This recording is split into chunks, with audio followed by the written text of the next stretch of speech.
Hi friends! Welcome to this Mediterranean house here in Porto Pino Subdivision, Las Piñas. Meron tong lot area na 381 square meters at ang floor area about 259 square meters at facing southeast ang orientation at napakalapad ng kanyang facade.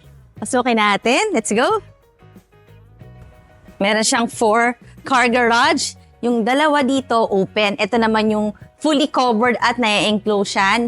Automatic gate. And merong platform dito papunta sa yung malawak na space, front yard. Malawak dito sa side na to. Tapos dito malawak din, oh.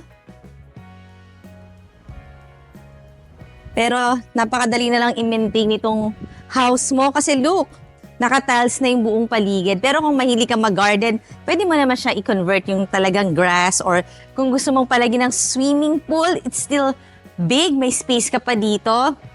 Ito kung may mga birthdays, mga gatherings or event, pwede mo tong area na yon na dyan mo ilalagay yung mga buffet table. Saan taas rin ng kanyang fence? Ito yung house. If I'm not mistaken, it used to be Giorgio model ng Brittany. Nandito tayo sa isang thematic subdivision na puro Mediterranean houses. Yung mga theme. Ito yung ating double door. Covered yung porch. Bago natin ipakita ang loob ng iyong future house, request ko rin na i-click mo na yung subscribe button ng ating channel na Home Search Philippines para updated ka lagi sa mga videos na magagandang bahay. Pasok na tayo! Welcome to your future house. Ito na yung kagad yung living area. Spacious. Tapos meron tayong konting open to below, papunta doon sa second floor. Pero later tayo dyan, dito muna tayo sa ating living space na sizable. At open layout din siya dito sa yung dining area. Tapos ito yung access, papunta doon sa sinasabi kung pwede mong gamitin as your events place. Meron ka ditong sliding door. Tapos itong dining area opens to a kitchen. And this is it. Meron ding utility area dito sa side na to. Nandito na rin ang helper's room. Ito siya.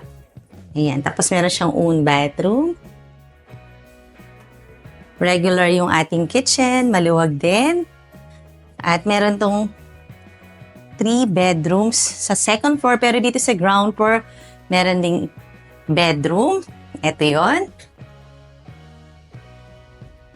Ayan siya. Ginagamit nila to as a guest room. Ginawa, nakabukas ang AC. Tapos meron siyang malapit na bathroom.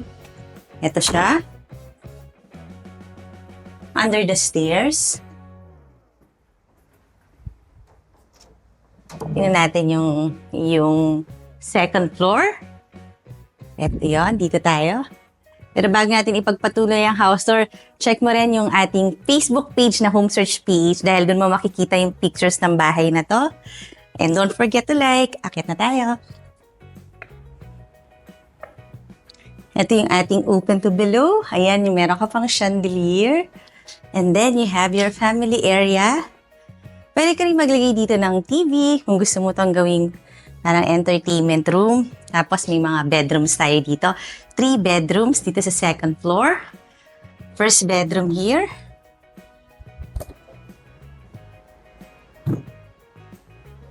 Okay naman yung size ng bedroom natin kasi I think this is a queen size bed. Merong mga cabinets. And then meron siyang other bedroom just across. Ito siya.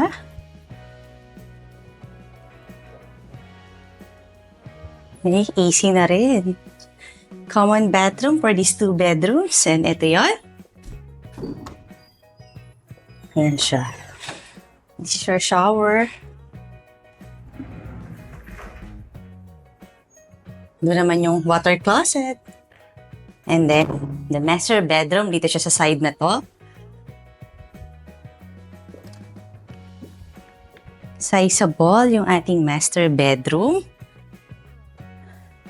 At meron siyang malaking balcony dito sa side na to. Ayan. Kung makikita nyo,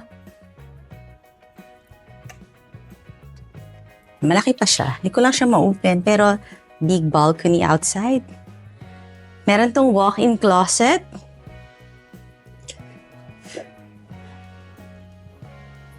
Yan. His and hers, tapos parehong may mirror. And meron siyang bathtub. Home searchers yung price and full details yan sa description box below the video or nasa comment section. Kaya kung gusto mo ng bahay dito sa may Fort Tufino Heights, sa may Las Piñas City na malapit lang sa Evia Mall at saka sa Daang Hari, pwede mo na akong tawagan. Nandyan lang yung number ko. And I will see you on the next video.